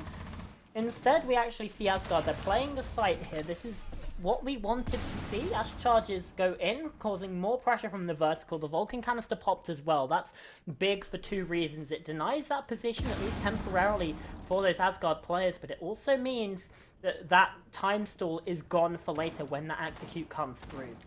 This is Yasuke, excellent. though, down below. Look at this. This is excellent. They're playing around their win condition this time. They've managed to rotate a C4 down below. They've given up the space. They're not fighting for checkers this time, which is crucial. They're letting them have it, and they're going to play around these choke points. And it almost works out. Ah, he's got the read. I guess they're just aware. There must have been a drone on the flank. And has to have been a phenomenal work. Phenomenal awareness out of SilentFamily. I totally thought that Yasuke was going to find at least a pick there. Yeah, I thought Yasuke was good for 1 at least as well, but unfortunately it's not the case. And now into these last 50 seconds, Another again, flank. SilentFamily have themselves the advantage. There's a ping on the player on the spiral stairs though, and Klein has them shut down. A sandwich push, Merxo with 1, shut down, well not quite though. It's Klein to find a double though, onto Timo, and Rigora's still low as well. So this round is still pretty good. You could argue that both teams have a really good shot at this round. And they don't want to plant in the doorway because of those vertical angles opened up. They're not sure. They're not secure. The C4 out is not It's going faked. to find He still has anything. the C4. No, he faked it. That is incredible, but he's been shut down by What? Rigora anyway. Still the player too worried to try and find the Oh my plant, but God. the kills come through regardless. I loved that fake C4 from Team Asgard, but unfortunately the gunfights again just go the way of SilentFamily. Even better than that, SilentFamily winning that round. They hear the C4 fake. They know what's going on. They say, you're going to fake me? I'm going to fake you more. They faked the plant twice, baiting the players into thinking that they need to deal with the case going down. But they're not going for plant. They're getting off plant over and over again. Not worrying about actually getting bombed down, knowing they have enough time to kill the players, play around the alternate win condition, not going for the objective, but going for the man, taking away those bodies and winning that round in a completely different and exciting way. Wow, what a round out of SilentFamily. That was awesome. That was really, really cool to watch. Just the mind games coming through in this matchup, Hyber, particularly in that round, but really all throughout Consulate, have been incredible. It feels like SilentFamily, they're winning in that regard. They're also winning their gunfights. A crucial point. And, you know, to avoid... I don't like to single out players, but when you have 2 people on your team still on 0 kills after 5 rounds, it's not a fantastic look. I mean, obviously, SilentFamily do have a member sitting on a donut as well themselves, but 2 is just a bigger number than 1. That's a simple fact of life. And so I'm really looking for Sanzo and Toms to find impact here, especially when they were some of the best players for Team Asgard on that first map of Cafe. 2 is a bigger number than 1. It's true. Is there a reason you asked me to do color here, Pasta? Listen, that's the insight that doing a maths degree gets you. 2 is bigger than 1. 2 is in fact bigger than 1. It's a phenomenal color out of my co-caster Pasta here as we get into this next round. We see SilentFamily once again going for an admin side clear. They've been successful here in the previous round and successful in the first time that they came to this site, where they managed to get a flawless round attacking onto the CEO bomb site. Again, they managed to find themselves the opener, and I gotta say, this is not a great start for Asgard. Losing the first body, starting to be forced out of the space, but Yasuke says, you know what, I'll do it myself. Steps up, manages to find a beautiful headshot onto Yugo. C4 sails out, does no damage? Are you kidding me? I thought it landed right next to him. But even so, They managed to start taking admin control, losing just one body in the process, finding the opener. This is looking pretty good for SilentFamily. And as long as Asgard continues to fight aggressively for these positions, I'd say that they have a good chance of being able to find some picks and open up an even more potential for them to get into this round. Problem is, though, they've lost their Twitch. That is a very crucial operator when it comes to utility and clearing out these defensive positions on site. So SilentFamily, they do have a bit more work ahead of them this time around, but even still, their opening pick cannot be overstated, and sitting themselves in a 4v4, they also have plenty of time. This one just feels like they're taking a bit, it's just a tiny fraction slower than we've seen. They don't quite have the same advantage for themselves either. A Vulcan canister popped again, going to deny that space for 20 seconds. There's about a third of the time remaining in this round.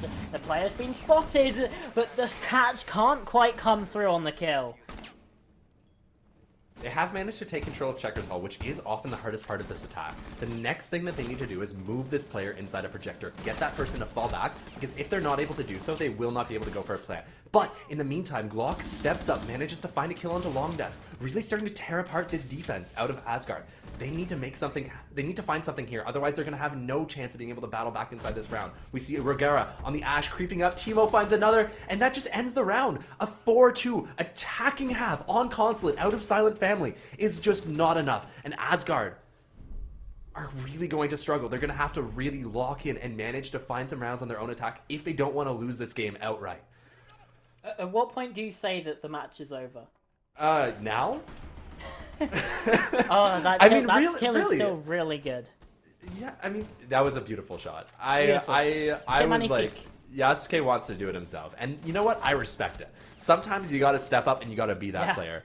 But it wasn't enough. And SilentFamily battles back. They continue to find picks. Their aggressive sort of like walks that I'm seeing, the way they crouch walk up, they're just not afraid of Asgard. You can tell the way they're moving, the way they're taking space around the map. They're not afraid to take engagements because they know they're going to win them. And you know what? It's working. They're winning these engagements over and over again. And it's just really impressive stuff to see. Awesome attacks out of SilentFamily. Gives them a massive advantage going into their defensive side here. Starting out, they're going to be defending this CEO bomb site. Same that we saw last time. Bringing along the smoke, bringing along the Goyle, bringing along the Echo, and a C4. So much plant denial. And if they can play around this win condition, if they can play around giving the space, not being afraid to let Asgard push through into sight, and using their plant denial to deny that plant, the thing that it's intended for, we should see a really good defense out of SilentFamily here. And if there's a team that was going to do it, I really do think it's going to be them. Indeed. So we head into this round, and like you said, the sides have swapped, but it feels like the favor haven't. SilentFamily was strong on their attacks on Cafe, strong on their attacks here. They were also strong on their defenses on Cafe Dostoyevsky. They got 5 of them.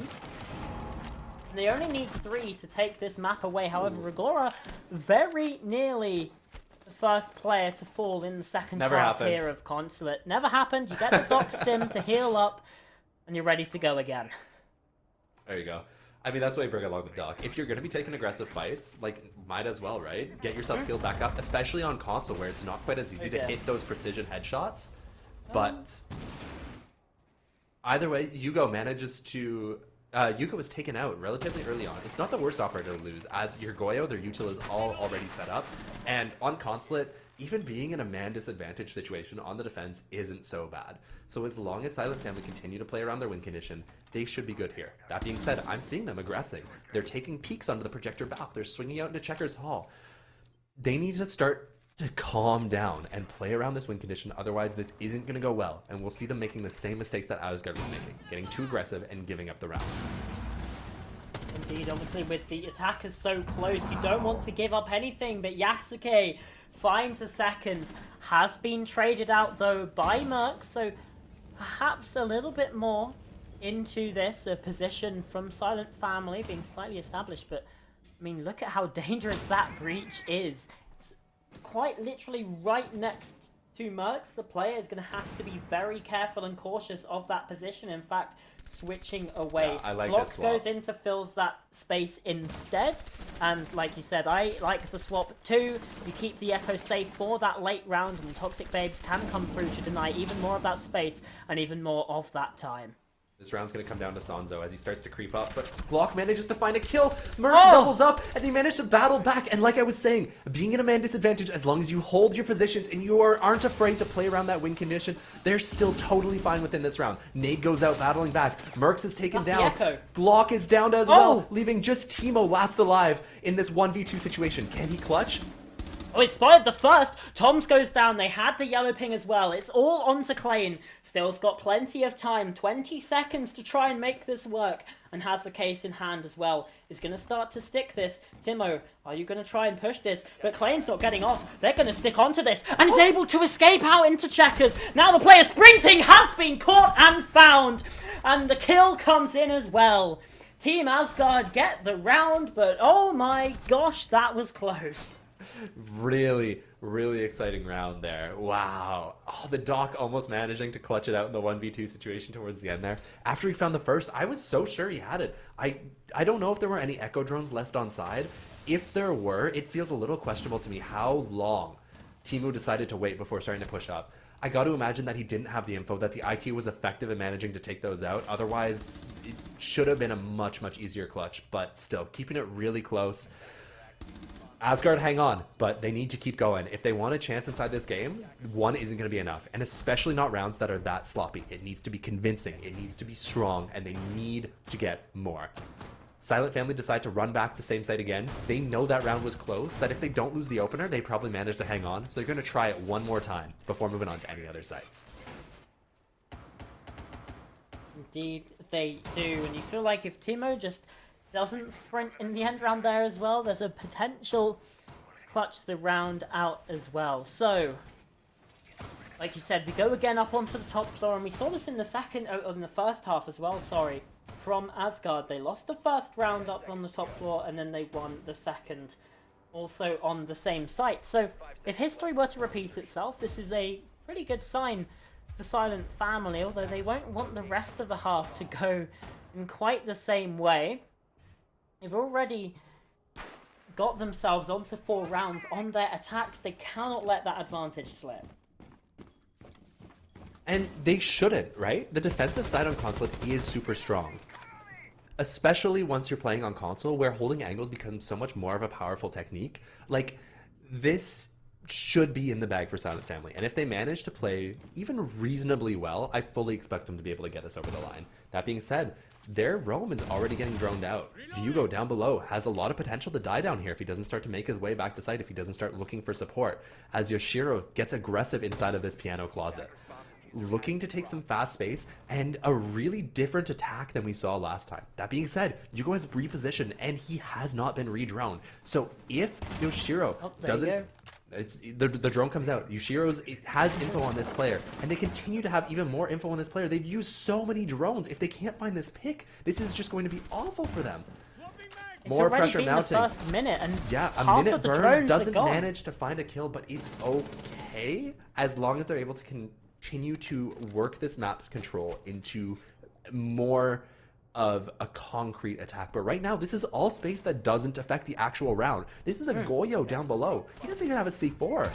So while you have managed to find the opener, this isn't looking amazing out of Asgard. Some really slow work to be able to clear out that Goyo down below. Yeah, and they were slow on Cafe Dostoyevsky as well. Perhaps the same demons plaguing them in both maps, but they do have the opening pick, and I mean, already they've doubled the number of opening kills that they had in the first map. They only got 2 in that one. They've got 4 currently inside of this game. The thing's working out well. However, it's still slightly running out of time, you'd feel like, as some yokai drones do start to fall. The swings are going to be a bit more desperate as well from the defense, but Mercs has been able to find one. Trying to drag his team out of a pit yet again. That should have been the moment. Glock just unfortunately missing that fight. The bars on the banister get in the way.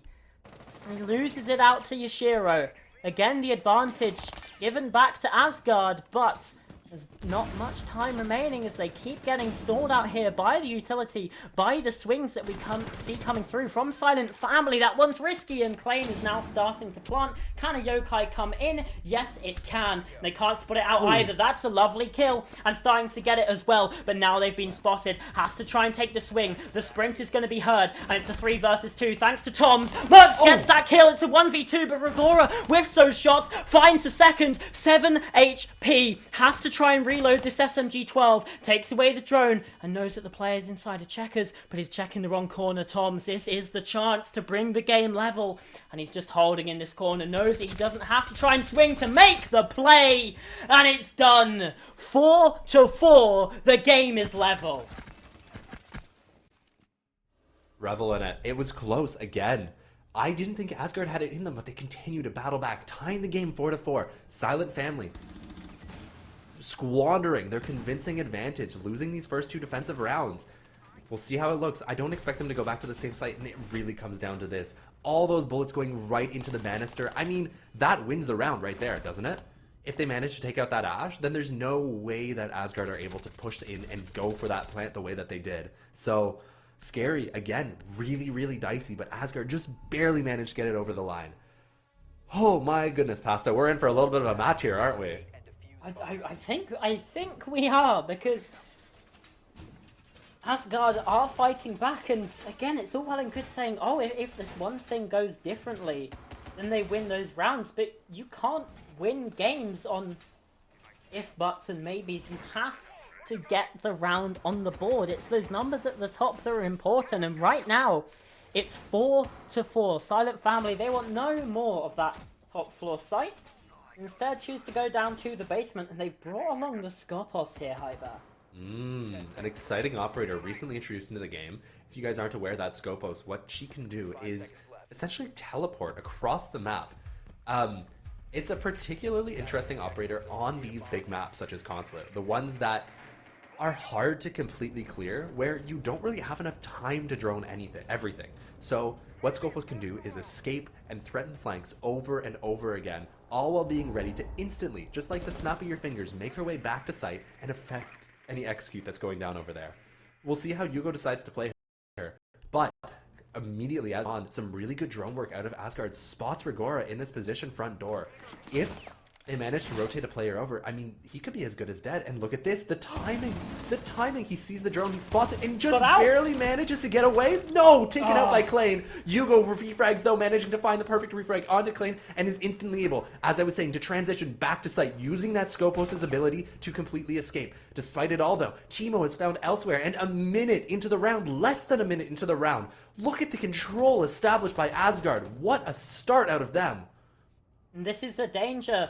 Yeah, sure, Yugo can get back to site, but they left Teemo on an island, all alone. But is reflanking perhaps up these yellow stairs. Spots Mercs in the garage, does Yashiro. The Jackal up here, and could get flanked, but in fact it's Sanzo to find a kill. Instead, Glock going down, and Asgard, they might be about to take the lead here. Yugo has found that kill eventually onto Yashiro, but Mercs is in trouble on the site. Now the Blitz comes running. Sanzo looking to try and chase Yugo down. But the Scopper Shell is still upstairs inside of Expo. They could flank the Blitz if Asgard aren't careful. Yeah, and Sanzo's so low. Even if Sanzo manages to get a direct heads-up gunfight, he is in such low health that a single bullet to the foot will be enough to take him out. And as you were saying, here comes Yugo on the flank, immediately threatening this.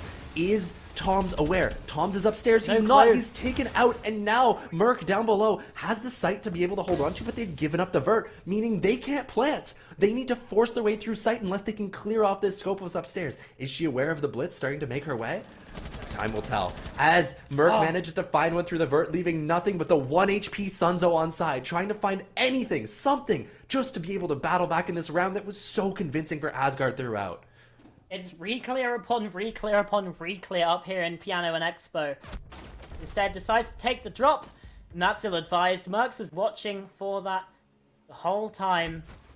And there you have it. SilentFamily just about keep themselves in the lead. That's another 2v4 situation that the 2 has been able to win, and that's not just on one of these teams. Both of these teams have been letting situations like that get away from them. It's I'm starting at the point where I'm like, do you want to be the one who goes down numbers in the early round? Like, is it better to try and get the clutch? Because it's been so consistent throughout. We've seen so many man disadvantaged situations turn into a round for the opposite team. We saw it out of five in the series so far. By the way, have you been keeping track? yeah, I'm keeping track. It's been 5 clutches in the series so far. That is a redonkulous number of clutches. And those clutches are only 1vx's too, as well. By the way, so yeah, so that's not including the man disadvantages that we've seen throughout this game. Crazy stuff. I mean, listen, we asked for an exciting series, and it looks like we're getting an exciting series. That we did, and that we are as well. We're back up onto the top floor. SilentFamily have not been finding success here, but Mercs has moved away from the Echo now. Instead, we've got a Maestro on side. Combined with that Brava ban, can be so very powerful, and the advantage here as well is can't just get shot out. Yeah. Like the Yokai drones can. That IQ is going to find less value here. This is what I was so excited to see back on Cafe when we saw that Bravo band come out initially. It didn't pan out in that map, but here it is, the Maestro. So, not enough that we see too much these days. I mean, recently we had the Maestro Elite skin come out, so I've been playing a lot more Maestro lately, and I gotta say, man, that gun is phenomenal. I love the Alda, so lots of killing potential, plus the gadgets, which are super strong for being able to stop plants from going down. That being said, looking at the lineup on the other side, Asgard have the tools to deal with it. They have the IQ to be able to ID where those Maestro cams are. They used the IQ in previous rounds to be able to take out the Yokai drones. But in this round, what it'll do is it will allow Toms to use his Flores drones to be able to clear those out off of the intel gathered by Klein. Klein, almost taken out by a C4, just barely manages to dodge it by getting in front of it, establishing some control inside of admin relatively quickly, but at no cost to the defense. They are completely comfortable giving up this space. They don't need to fight for it, and now that they've given it, as the fact that they've managed to keep all of their players alive leads to them having a super strong position that they can hold on to going into the later round. They still have C4s in pocket as well, so that one that's being used, well, that has been used by Glock is not the end of the world. That plant denial is still there, combined with the black eye camera, or the evil eye cameras, sorry, from the Maestro. Still be quite powerful. Barricaded. I understand why, but I don't like it at all. I think it just gives them too much space to be able to take top spiral as they just did. Oh, Jushiro's on 1 HP actually. Yuko's found the opening pick there. Did he swing yellow? Is that what that was? I think it must be. And now they're looking to try and swing onto those spiral stairs as well. Glock getting aggressive behind the long desk. Toms is also down to 1. He's been taken down by Timo. There's a response onto Glock. Too many places to watch, and Timo's been taken down. Flanking up the stairs. A 5v3 made a 3v3 by just Klein on the IQ. 11 kills so far in this game. Or in this map, sorry. Has been probably the most impactful player that we've seen so far, and especially inside of this round, has been doing absolute numbers. Santo trying to get away from that position, doesn't like what he sees, and the C4 route is not great. Yugo falls as well to Yasuke. Again, the advantage is spun on its head, and it's now down left to Rigora and Mercs. But that Alda, it's so damn good in a clutch, and Yasuke falls. Just the last 25 seconds. The Vulcan canisters as well. Rigora's close on this door, tucked with a shotgun. Is going to be so easily able to win this out. And Mercs has found a second as well. Shot down by Klein. Surely not! A 1v2 to come on out. And Asgard tie us up yet again. Hitting the 180 on the roller. Klein completely spins around. He says, guys, I got you. Let me put you in the backpack. Take you along for the ride. He is carrying this team right now. He's taking everybody out. He's a one-man army out there. Unbelievable play out of Klein. Destroying everyone on the side of SilentFamily. That was a convincing round. But all it takes is one man sometimes to be able to walk in and find all the impact. To be able to take it over the line for his team. What a clutch out of Klein. Truly, truly incredible stuff. I got no words. I gotta take a breather here. Yeah, I mean, sometimes, yeah, people just pop off, but that's That's a round that's so easily winnable, and again, they got the opening pick, they've thrown it away, they bring things back, and then Klein hits a 1 versus 2 for a 4K to tie things up at 5-5. We're going to need to see all 12 rounds here on Consulate, and perhaps even more, the possibility of overtime just 2 rounds away. Holy smokes. Anyways, moving into this next round. Sorry, decompressing from that last one still. We do see SilentFamily move on to defend this tertiary site. Running a lineup involving the Pulse is always something that I like to see. That's one of my favorite ops, and you're going to see this player down below for pretty much the entire round looking to deny plant inside of site. What I expect in this round is for SilentFamily to kind of bait these guys into going for an overly aggressive site take. They want to kind of show Asgard that there's space. Come in, guys. The water's fine. There's tons of space for you here. Just come and put that little case thing down on the ground, and then boom. The water's hot. The water's not good for you. You're going to explode because it's laced with C4. These guys, their entire idea here is a little bit of a trap play designed to make the attacker push into sight and then immediately take them out. And we already see that C4 come out. Actually used over towards that Visa side to be able to find an opener. Phenomenal work. It's done. That's the opener secured for SilentFamily. Yeah. A massive pick there to take down the Ram. Now, what do they have for vertical? I mean, they've still got a sledge on side. Again, an interesting decision when Buck is available. Very much not banned. But, sure. That's 50% of that vertical pressure now taken away. And sledge is a lot more risky to use that as well. The cameras are spotting out the player inside of Visa as well, so Klein does need to be careful, but they also know someone is inside of Tellers. They've got the pings, they've got the catch, and there is the reveal, but Hugo is still just sneaking around, somehow able to evade all of these lines of sight. They've just left him alone, and Glock's been able to take down the most impactful player in this game, and they just walked into Hugo. They had no idea. They had the pings, they opened up the position, and then just completely forgot that there's an Azani playing in there. Or an Aruni, sorry. I'm left scratching my head here as it seems like somehow Asgard is just completely left unawares. They've managed to take site, sure, but do you have case? Is there anything you can do? The disadvantage is substantial, and Hugo manages to make it even stronger. The only player left alive is Sunzo on the Blitz, and in the 1v4, what are you gonna do? Stand there and take it. He's gunned down quickly, and the round goes to SilentFamily. They get the chance to close it out before overtime. I mean, it just feels like Asgard, they've been fighting back, they've been doing so much in this game, and then this round happens. Just misplay after misplay, everything goes wrong, and now they're staring down the barrel of series point. What do you do in this situation? You have to win this round, and it's attack onto the basement that you have to try and win. Yes, it got close that previous time around. They had a 4v2 situation, but even still, they couldn't bring that across the line. In SilentFamily, they have got to be fired up after that previous round win. Oh yeah, I mean, convincing out of them. You can't ask for anything else. I will note, SilentFamily opt to go to the downstairs site instead of going for CEO. They've lost CEO 3 times on this attacking half. They haven't lost any other site. That's all they've lost. That's all they've lost. It's what's normally regarded as the strongest site on Consulate. Granted, all 3 times it's come down to a clutch, which has been just insane to watch. But we are going to see this basement site play out one more time.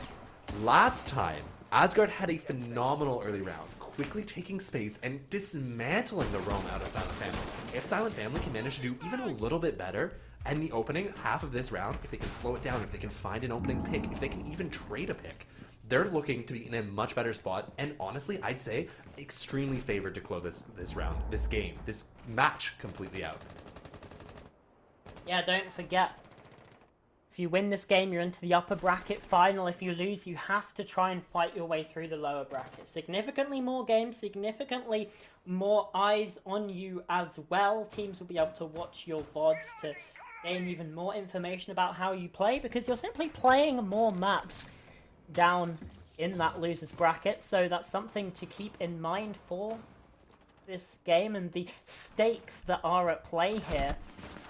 Mercs is very nearly taken down early, thankfully on the dock, so can just heal himself back up, but that is risky. And now the Jackal tracking onto the player as well. He's going to get hunted down by all of Team Asgard right here. They do not want this dock to stay alive. With the hatch open, he can just easily get away. And look at that. He drops completely scot-free. Nothing to worry about. And their side. Even so, Klein does manage to find another pick elsewhere onto the Scopus, so no longer any need to worry about that flank. Elsewhere... What? What? Were you prone in admin? That's bizarre. A little bit. Regaro is taken out by the Blitz upstairs. A little bit of a questionable position to find themselves in. And you know what? Asgard's done everything they need. As long as they can speed this up, start to close in around site, and make sure that they don't suffer the same flanks they did last time, this should be a done round, and we should be looking at overtime. You'd surely think so. With a 5 versus 2 now, thanks to Yashiro, it just looks even more difficult. They might even be able to take this one flawlessly, just on Glock, and he's surrounded, completely isolated, and we do, in fact, get OT here on Consulate. Cafe Dostoyevsky was a blowout, but Asgard, they still have fight left in them. You know what? It is what it is, and an attacker-favored Consulate, not something you see every day. Interestingly, Asgard has... Or no, SilentFamily opted to take the defense. My bad. I mixed up which team's map pick this was. But SilentFamily taking the defense on an attacker-sided Consulate leaves us questioning, who is going to be the one who actually take this match? Will it be the team who's on the traditionally favored side, or will it be the team who's been on the favored side this entire map so far? It's going to come down to these next 3 rounds, Pasta. What are you thinking? I don't know what to think anymore. I'm going to be completely honest. I haven't a clue on what to think, and they're going back to the top floor. SilentFamily have played this 3 times, they've lost it 3 times. But now, sure, the Echo didn't work, the Maestro didn't work, it all came down to clutches. Now they've just decided, hey, let's bring both. They've got both alongside, but Klein is just going to be playing that IQ again. Because it's what they've done every round, and it's what they've done to get so much impact every single time as well. Yeah, the IQ's found a ton of value, but keep in mind, last time, it did not manage to help them clear out those Maestro camps. Those were on side until the very end of the round. The only thing that saved that round for Asgard was a nasty 1v2 out of Klein, where he was spinning in circles, taking heads off of the defenders. I don't think that that's replicable. I mean, I'm happy to eat my words, because I love seeing some nasty shots, and Klein has been hitting those shots this entire map so far.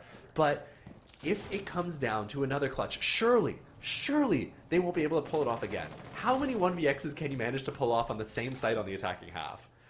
I got to imagine that the luck is going to run out at some point, and this heavily defender-centered site will end up actually going to the defense for what would, I think, be the 2nd time this entire map, counting both sides. I can't remember if if Asgard won once or twice on the top floor, but they definitely did get at least one, so there is that. I think you might be right. In fact, it would only be the 2nd time this top floor site, the strongest site, is being won. Hugo does find a massive pick though, but I really do feel like if you can just take down Klein, the round gets so much easier for you. I mean, the only player that's positive on Team Asgard right now, yeah, sure, Yasuke is even on 10 and 10, but even still, it's looking so damn difficult. And look at this play from Mercs, looking to aggress themselves up onto the breach, but Yasuke just dips away from that, wants absolutely none of what they're selling. Oh my god, just about gets out with his life with 5 points of health. You say that this round gets easier if SilentFamily managed to take down Klein, but I just don't see a world where that happens. The way this dude's been playing, that dude's a monster. He's just eating them up for breakfast, like breakfast cereal. I got to imagine this sort of thing continues throughout the rest of this game. So if they can shut him down, that's great. But it really comes down to actually making it happen. And if you got a monster, if you got a dude who's just heating up against you, sometimes that's easier said than done. That being said, Klein doesn't manage to find the kill as Glock manages to get away. He pushes in, can't find any pressure, but Surely not. Kills go down elsewhere. A kill is found. 3v4. One-man disadvantage. Now Klain still looking to battle back, but Yasuke on such low HP, he's going to have to go huge to have any chance. He's taken out Yugo from the other side of the map, hits him with a headshot. Doesn't matter that he's 5 HP. Retakes the space in towards that projector closet, and oh my boom! Good night, Klain. You said he was hard to kill, but Yugo, sometimes you just need somebody else to step up, and he manages to go super soldier and takes out the entire remainder of Asgard, shutting down that attack and giving them another chance to take this over the line. Shoots for 3 and buckets it over the top there with a C4, and in fact gets the 4th kill as well. Match point again for SilentFamily, but they couldn't win it out last time. However, they finally got that defensive win on the top floor. Now they rest on the attack. The side that has had most of the success here in this game, winning 8 out of the 13 rounds so far in this map on Consulate. You would say perhaps they're favoured as Asgard. They didn't really have the best success up on the top floor either, despite the fact we're also seeing them pick it here. Granted, it's been a minute since we've seen SilentFamily on the attack, so their coordination could be a little bit less than it was when they were really in the flow of things. We'll have to see what they decide to do. Asgard bring along another heavy utility style defense. They've brought along this style of defense several times throughout this game, and haven't played it. Just straight up. Their tendency is to get a little further forward, ahead of this utility, and I don't like it. I'm just going to keep it straight here. I think that they need to actually play around their win conditions. And if we see them do that, then they stand the chance to be able to bring this back and give themselves an opportunity to actually close out this game. If they continue to play the way they've been playing, too far forward, ahead of the utility, ahead of the things that actually help them win the round, not focused on that win condition, then this is just simply going to SilentFamily. So we'll see how it goes. But as we get into the round, things need to change. Otherwise, we're looking at sending a team into the lower bracket in this round. Yeah. Asgard, they're staring down the barrel of their first loss on Consulate in ESA Cup Season 9. They have to try and hold on, and like you said, they've not been playing these defenses the best. Their setup very much seems like they'd like to play behind their utility, but they are extending into admin with quite a lot of focus here as well. That barricade is yet again being opened up, and well, no, sorry, that barricade yet again being placed on the top spiral. It has been opened up now as the RT Retaros take away the Vulcan canisters as well. All of this utility falling is exactly what SilentFamily want. They don't want Asgard to be able to sit behind this utility. And Rigora finds the opener, but is quickly traded by a C4 from Klain. Yeah, but you're losing your Ashe in exchange for the Bandits. Not too bad. Honestly, this round is still a coin flip. We need to see where this starts to progress. So far, SilentFamily has managed to take control of admin. They have the space that they need. A flank is attempted by Yasuke, but it doesn't go anywhere. He whiffs just a few too many shots, doing a ton of damage onto Yugo, who's been going nuclear this game so far. If he could have taken him out, then that would have been absolutely huge for his team. But as things stand, Goyo canisters continue to get cleared out. The pressure continues to mount. You cannot give yourself the advantage. You just strangle them out. We see SilentFamily continuing to move up. Glock creeping up spiral stairs. They've isolated this player down below. They know this mute is trapped. If they can just ignore him and hit sight, they have the advantage. But no, he decides to creep in. He's going for the kill, and Yugo, what a shot! Takes him out, but again, traded. It's as close as can be. Yoshiro doesn't want them to have any advantage as we move into this final minute of the round. Yeah, like you say, just 55 seconds left. Glock trying to push forward. Klain, there's a second. Has been practically unkillable and finds a third. Everything rests on Timo. 1 versus 3. Tries to swing and Klain another 4K. That is insane. 20 for Klain. Do you see this? Are you seeing what I'm seeing, Pasta? It's a super... You can't kill this man. You think you have the round, and Klain says no. Klain's the only person standing in your way from winning this game. If he wasn't playing the way he is right now, SilentFamily sent these guys home earlier this map. Round 7. I swear to goodness. My God. What a match out of Klain so far. I'm left speechless. He's looking incredible, unstoppable, unkillable even. And yet again, yeah. Yet again, the only player on the team positive. Everyone else has a negative KD. Klein is dragging Asgard over the finish line, whether they like it or not. This is a truly generational performance. Look, double the amount of kills of the next best player on the roster. Sometimes all it takes is one. And as we move into this final piano exhibition defense out of SilentFamily, you'll remember they've been to this site before and it was dominant. They only have been here once so far. So at this point, Team Asgard has seen what the defense looks like, but unless they can adapt and be effective in actually changing the way they decide to take this map, I don't expect that they'll be able to have much more success within this coming round. The pulse down below, the mute down below, extending below the site with the intention of using those C4s to be able to clear out those players. I don't think they even got a read that was what was happening in the previous round, because they didn't really make it past Visa. So if you haven't seen the way that this site is intended to be played out, how can you adapt? What can you change if you don't even know that it's happening? We'll have to see as we get into this final round. They got the pulse again, Rigora. That was incredibly close to a kill. Drone has been taken down, and it means that they can at least deny some of that information. In fact, Asgard have used 5 drones up already. Now, it's only been the first 40 seconds of the action phase, so the information is going to be severely lacking and limited, especially as we head into the latter portions of this round. All that remains to be seen is whether SilentFamily are finally going to be able to win out a game. They've had 2 match point situations before this, and even still, Asgard fight back every single time.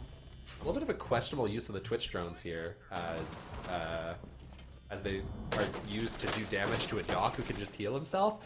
He manages to find a pick pushing down yellow stairs with the shotgun pistol onto Twitch. Blitz takes a bunch of damage to the foot, and this just isn't looking good out of Team Asgard. Now, what SilentFamily can do is simply give up the space. They don't need to fight for this. They can go below, they play those C4s, they use the pulse, they use the mute to be able to deny any attempt at the plant on site. They give this space, and they convert the round. Win conditions, they're what matter. And as more damage goes out onto the Blitz, he's taken down, leaving even fewer options for Asgard to have any chance at bringing this back. They're just grasping at straws, looking for any opportunity, and it's done! Glock manages to take out the final player left alive through the vertical with the super shorty, and that's it. They send Asgard down into the lower bracket. SilentFamily takes the match in a phenomenal 8-7 performance on Consulate. Well, the Italian Stallions have galloped themselves into the top 3 there in what has quite frankly been one of the most insane series I have ever seen, and they close it with a flawless round to boot.